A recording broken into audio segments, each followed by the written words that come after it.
Bueno, nos acompaña Pavel Isa, economista y contertulio prácticamente de nosotros. Así que gracias por acompañarnos, aceptar, porque contigo quisiéramos conversar primero sobre la situación económica del país en estos momentos, pero relacionarla con las expectativas con el presupuesto. Se supone que a inicio del próximo mes que está terminando tiene que estar elaborado y presentado el presupuesto, pero hay una situación que las cuentas como que no dan. Sí, mira, el entorno macroeconómico es muy favorable, la tasa de crecimiento económico es bastante robusta, cuando uno la juzga por otros indicadores distintos al comportamiento del PIB, que es a veces sujeto de debate, de discusión y de dudas. Uno tiene que convenir que efectivamente hay un dinamismo económico relevante y ese dinamismo está empujado desde hace un par de años por una demanda interna muy activa. El gasto del gobierno se mantiene relativamente elevado y eso contribuye, pero también hay otros factores, inversiones y demás que han venido dinamizando la economía. El crecimiento en este cuatrenio se incrementó respecto a lo que fue el cuatrenio pasado y yo creo que debería de ser vista como una oportunidad para la reforma, porque es mucho más difícil reformar en un contexto de contracción económica, de recesión o de bajo crecimiento, que en un contexto en donde la tasa de crecimiento está un poco por encima de lo que ha sido la tasa de crecimiento histórica del país. En ese sentido, y ahora yendo, quizás otra vez a señalar que ese crecimiento económico, algunos de los factores que están detrás de ese crecimiento económico está generando sin duda desbalances a largo plazo, y es el caso de las finanzas públicas. Es decir, estamos creciendo en parte porque el gobierno sigue gastando.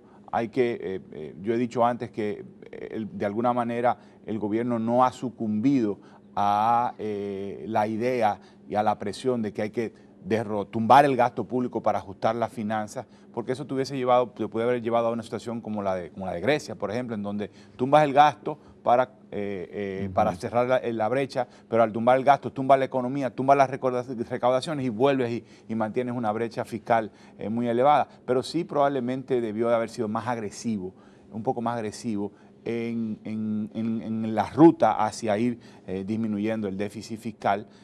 Ojalá se hubiese acompañado de un paquete, de un esfuerzo tributario junto con un esfuerzo por el lado del gasto, ambos, pero dadas las condiciones políticas, el gobierno decidió no entrar en el tema tributario después del costo político que pagó por haber impuesto, de la forma en que lo hizo, la reforma tributaria de 2012. Entonces, el resultado de eso es que se están acumulando. ¿Un costo político el gobierno? ¿O sí lo pagó? Bueno, lo recuperó. ¿Y cuál fue el costo político que pagó?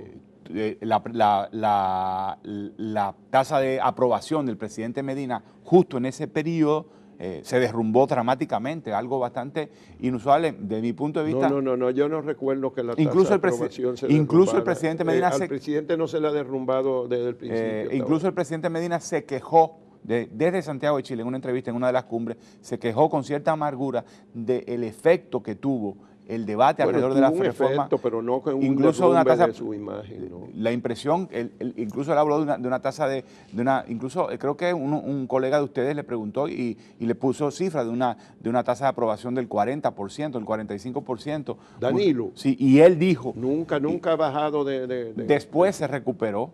Y entonces él dijo, incluso fue inteligente y dijo algo así: lo malo de estar tan alto en la aprobación es que no hay para dónde subir, sino que nada más hay espacio para bajar. Bueno, pero vamos a asumir que si los gobiernos cuando toman decisiones que hay que tomar, bajan. Pero también pueden subir. Claro que sí, no, y se recuperó. Entonces, eso no puede disuadir las decisiones. Bueno, eso es lo que uno entiende. Hay una responsabilidad histórica, hay una responsabilidad que cumplir, una responsabilidad de Estado, pero en ese momento, digamos, el presidente no volvió a tomar ningún tipo de decisión en materia tributaria por 4 años. Parece que ahora está decidido a no tomarla también. No, es correcto. Es la impresión que uno tiene, por lo menos a no empezar la discusión, sino hasta el año que viene. La situación política la evaluación que hace la situación política no permite que y en esa circunstancia de que ya hay decisión de que no vamos a una reforma fiscal, ni mucho menos a un ajuste tributario, pero eso restringe la capacidad financiera del gobierno. Entonces, ¿cómo se va a desempeñar si no hay aumento vía tributos. Mira, ¿De dónde va a sacar los recursos? Lo primero que yo quisiera decir es que las cifras de comportamiento fiscal para este año, como se ha estado comportando, me parece que arroja dudas sobre la posibilidad de que el gobierno pueda cumplir sus metas, sus metas fiscales. A julio de este año, el gobierno había agotado el 65% de todo el presupuesto de inversión pública. A julio. A julio. Generalmente en la República Dominicana la mayor parte del gasto de capital se hace en el segundo semestre, pero en años electorales, como habíamos discutido antes, se invierte.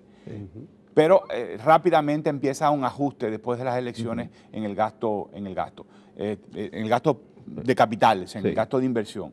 Pero cuando uno toma la cifra a julio, uno se da cuenta que explica un 65% del presupuesto total, lo cual implicaría que solo le queda el 35% disponible para cumplir la meta. Para casi la mitad del año.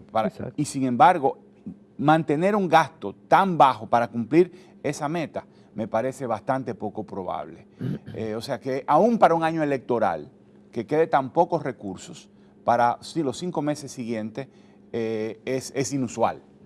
Y yo en ese sentido pienso que la meta de déficit fiscal me parece que en este momento está amenazada. Tendría que haber un ajuste muy fuerte o continuar con un ajuste muy fuerte del gasto de capital para cumplir la meta. Eso solo ha pasado con esa cantidad de recursos que quedaría para los últimos 5 meses del año para gastar en inversión pública, solo ha pasado 2 veces en los últimos 11 años. Y una de ellas fue en el año 2012. Pero bueno, o sea, también en el año electoral. Pasó en 2010 y en 2012 con mucho más intensidad en 2012.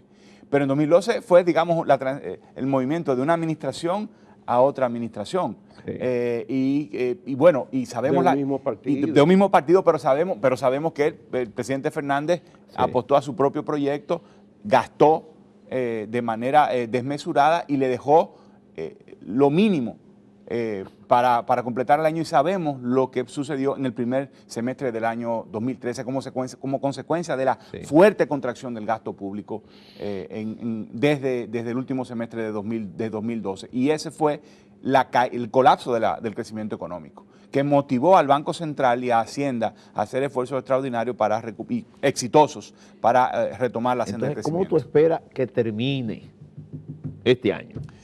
Creo que lo más probable es que termine con no cumpliendo la meta de déficit ¿De cuánto estamos público.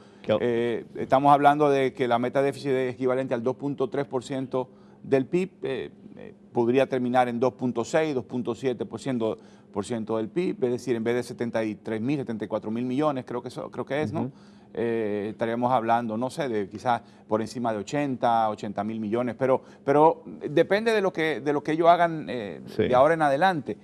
Ya hubo un fuerte ajuste del gasto en inversión pública de acuerdo a las cifras de la Dirección de Presupuesto, que está llevando el gasto en inversión a menos de la mitad de lo que sería el promedio para todo el año, mensual, para todo el año. Tendrían que continuar esa senda para poder lograr la meta, pero eso es difícil de uno pensar que va a suceder, de que el gobierno va a mantener un gasto en inversión pública tan bajo en lo que resta del año, porque ya tenemos el precedente de que se tumba la inversión pública y la economía se resiente severamente. Bueno, dice un análisis que yo tengo aquí que podría ser un 6% lo que pasa es que caída del ingreso. El ingreso presupuestado para este año era 487 millones. 400.000 millones. Hasta agosto de vengado eran 320 millones y la proyección a diciembre con ese ritmo era 458.000. Quiere decir que hay 29.000 millones de diferencia. En los ingresos. En los ingresos. De todas maneras, yo creo que el principal, yo creo que el riesgo no por el lado del ingreso. Ahora, en este periodo, después, esto es hasta agosto. Habrá que ver si septiembre, octubre, noviembre, diciembre no restringe más. Pero estamos hablando de ingresos.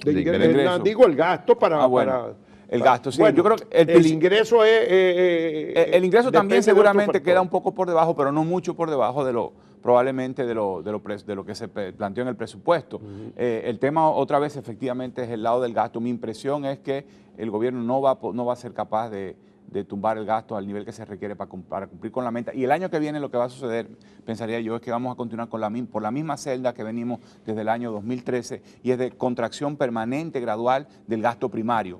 El gasto primario es el gasto que efectivamente hace el gobierno en la economía, sacando deuda, después de haber pagado deuda. Y lo que ha venido sucediendo desde ese año es que poco a poco ese gasto como proporción del PIB ha ido cayendo.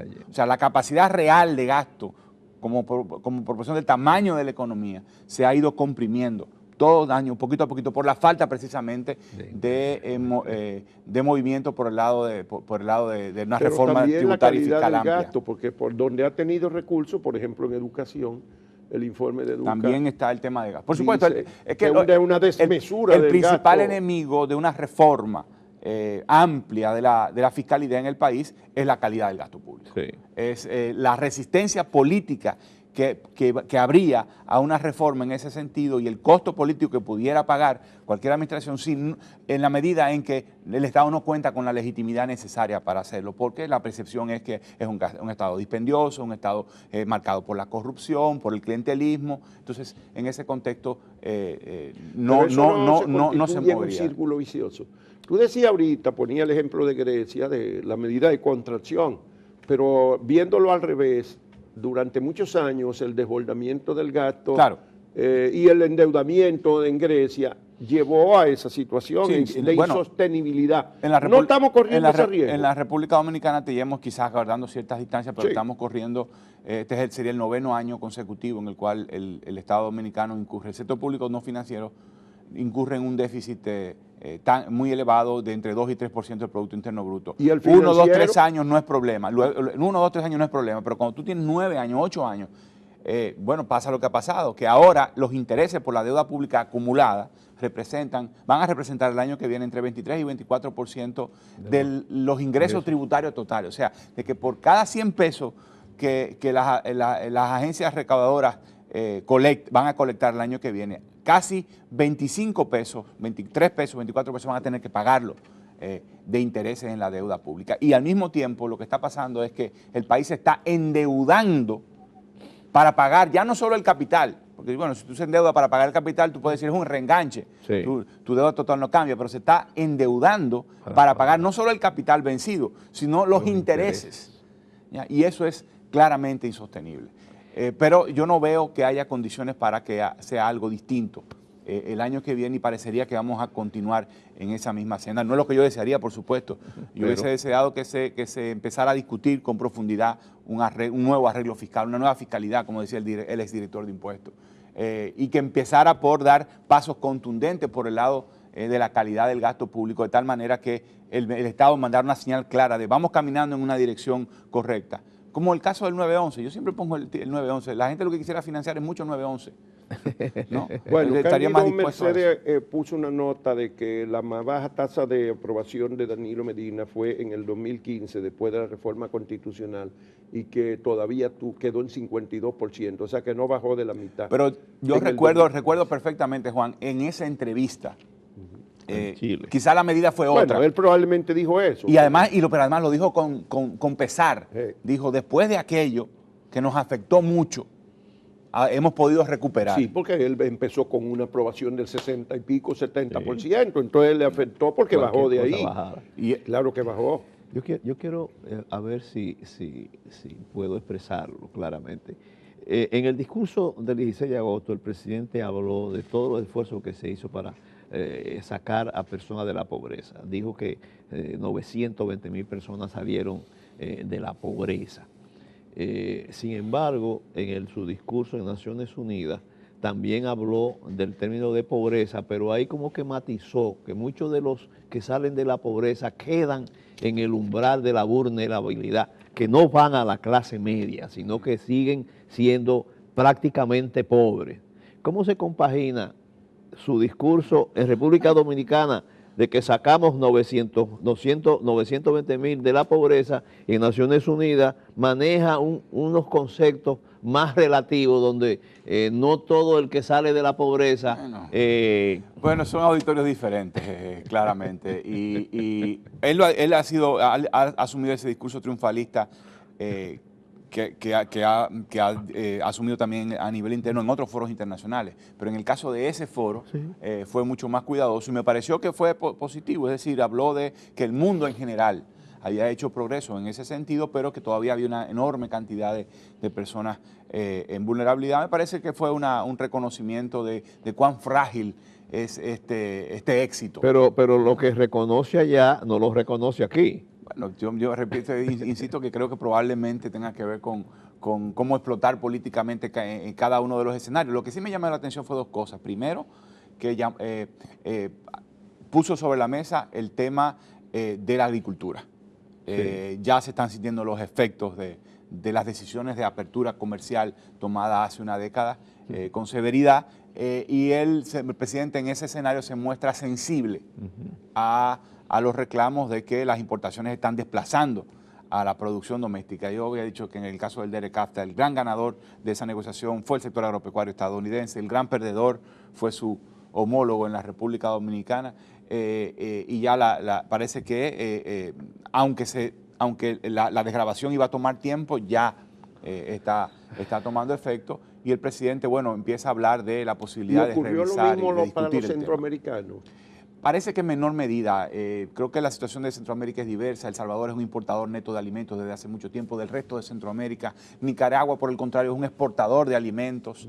Entonces, probablemente vas a tener diversidad dentro de Centroamérica, y por eso no me parece que la idea de revisar el acuerdo vaya a tener mucho eco, ya no solo en Estados Unidos, sino en el propio Centroamérica. Sí. Por lo tanto, me parece que es Porque posible a ellos que, no le ha ido tan mal como a nosotros. en particular, Y y a además ellos no le ha ido mal tampoco en el tratado con la República Dominicana. también en el caso del sector manufacturero, ellos han logrado... Nosotros hemos ganado ventaja con respecto a algún país centroamericano. No en lo fundamental, en ningún caso. En ningún caso. En ningún caso. Lo cierto para mí es que me parece que si la República Dominicana procura llevar este tema a Centroamérica, es posible que se encuentre un ambiente un poco frío. ¿Y cómo se explica eso? En un país que crece tanto como la República Dominicana, debe tener más del doble del promedio centroamericano, que nosotros, sin embargo, no podamos competir con los centroamericanos. Porque no tenemos mucha política de desarrollo productivo. Desde que el país entró en los programas de ajuste, estabilización de los 90 y de los 80, y modificó su política de desarrollo productivo desde la sustitución de importaciones hacia el apoyo a zona franca y turismo sobre la base de exenciones, recursos naturales baratos, salarios bajos. Pensó que haber hecho eso ya le daba aliento para largo plazo. Entiendo que en ese momento también era una situación muy difícil en la cual se necesitaba superar la crisis azucarera, pero ya tenemos 30 años con ese modelo, 20 y pico de años con ese modelo estancado, sin que el Estado dominicano tenga activamente una política activa de procurar transformación tecnológica de sectores productivos específicos, aparte de todos los problemas que cruzan a todos los sectores, el tema de energía eléctrica, el tema del acceso a las finanzas y las tasas de interés elevadas, el tema del funcionamiento de las instituciones. Entonces, en un escenario como ese, no es posible que el sector aparato productivo se desarrolle. Bueno, las exenciones y la pobreza no deben ser la fuente de competitividad. Eso nos remite a una afirmación que hiciste hace un rato, de que ese crecimiento económico estaba fundamentado en una buena proporción en el gasto público. Y es un gasto que aparentemente de mala calidad, porque no hemos podido resolver muchos problemas como el eléctrico, que a su vez castra el desarrollo productivo. Sí, yo creo que el gasto público es una pieza clave para explicar, me parece a mí, el crecimiento económico de los últimos años. Pero al mismo tiempo es la pieza clave que explica la posible derrota a largo plazo de esa propia estrategia. Porque en algún momento va a haber que ajustar las finanzas públicas. Sí. No, nunca. Los políticos nunca van a pagar el precio político, el costo político, dicen ellos. Lo que quiere decir que no va a explotar la bomba, ¿verdad? Le va a explotar a otro político y al que le toque el turno va a ser el hijo de... Claro, yo insisto, yo creo que era importante que no se sucumbiera al llamado a tumbar el gasto público. Pero no hacer eso no significaba sostenerlo, ¿no? Porque se habla del éxito, algunos hablan del éxito de la consolidación fiscal en la República Dominicana, es decir, de la reducción del déficit público, pero comparando 2012 con 2013 y años año subsiguiente, cuando realmente 2012 fue un año extraordinario. Lo que hizo la administración Medina en 2013 fue llevar el déficit fiscal al nivel previo a Sí. al 2012. No fue que cambió de ruta, sino que la retornó a lo que era la ruta normal. Entonces, la que se había presentado ya como normal, después de 4 años después de consecutivos. 4 o 5 años de déficit. Es correcto. Pavel, ¿cómo interpretas tú personalmente el mensaje dado del gobierno con la sustitución de la presidenta de Pro Competencia después de 3 informes que evidenciaron restricciones fuertes a la Sí, competencia? el gobierno no quedó bien. Creo que no sé si fue efectivamente una acción de penalización o sencillamente un proceso de renovación mal manejado que dio esa impresión. Lo cierto es que no quedó, ni quedó bien el gobierno, ni quedó bien el CONEP con esa respuesta tan destemplada, mezquina que dio. Y las bases, digamos, el entorno político para hacer el trabajo necesario quedó totalmente enrarecido. Lo cierto es que se trata, debo decir, de que aunque tarde, se tratan de estudios valientes y de estudios de muy buena calidad, que ameritan se ser pueden discutidos. considerar de buena calidad. Me parece, yo los leí de cabo a rabo, en detalle, me no parecieron es que un disparate, estudios bastante robustos, fueron suficientemente cuidadosos cuando no encontraban evidencia dura, pero dijeron, bueno, parece esto, aunque no tenemos total evidencia, donde hay evidencia la presentan. O sea, fue un buen trabajo en los 3 casos. En los 3 casos encontraron prácticas desleales, abuso de posición dominante de las empresas, abuso de posición dominante frente a competidores, pero también abuso frente a los consumidores. Exacto. El caso más conocido fue el de la cerveza, porque se trata del monopolio más extremo de los 3. Pero cuando uno ve el caso de seguros, De seguro que te realmente imponen. llama la atención. ¿Cómo es posible? ¿Cuál es la explicación que estaría dando la Secretaría, la Superintendencia de Seguros, al hecho de que no está otorgando permisos de entrada a nuevas empresas en el mercado y solo está otorgando permisos para la compra de empresas existentes? ¿Cómo es posible que el organismo regulador, que debe precisamente garantizar la libre entrada y por lo tanto la competencia y lo que debería de terminar redundando en precios más competitivos, esté bloqueando eso? Yo creo que debe dar una respuesta a esto que se presenta estos estudios. Y en los productos farmacéuticos también. En los productos farmacéuticos también, que se introduzcan márgenes de precio en los contratos, que no se permitan importaciones paralelas del Estado o de agentes privados.